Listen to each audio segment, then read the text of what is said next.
విదేశీ ఉగ్రవాదులు, ముష్కరులు భారతదేశానికి వచ్చి భారతీయులను పబ్లిక్గా తుపాకీలతో కాల్చుతుంటే కడుపు తరుక్కుపోతుంది. నువ్వు హిందువా లేక ముస్లింవా అని అడిగి హిందువు అయితే కాల్చుతున్నారు. హిందువులుగా పుట్టి ఉగ్రవాదుల చేతుల్లో చనిపోవాలా? అయినా పాకిస్తాన్లకి ఏమి రోగం వచ్చిందో ఉగ్రవాదులను పెంచి పోషిస్తున్నారు. మన భారతీయ ప్రభుత్వం ఏం చేస్తుందో అర్థం కావటం లేదు. కాశ్మీరు అందంగా ఉందని పర్యాటకులు ఎక్కువగా వస్తారు. అందులో ప్రమాదకరమైన ప్రదేశం కాశ్మీరు.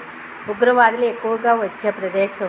అడుగడుగునా సెక్యూరిటీ ఏర్పాటు చేయవలసింది. చేతులు కాలాక ఆకులు పట్టుకునే లాంటిది ఇండియన్ ప్రభుత్వం.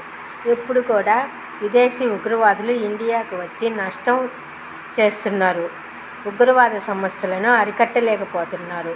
ఇండియాలో ఉన్న ప్రభుత్వము ఇండియాలో నివసించే రాజకీయ నాయకులని ఆ కేసు ఈ కేసు అని ఏదో ఒక కేసులో ఆడవాళ్ళని కూడా చూడకుండా ఇరికిస్తారు.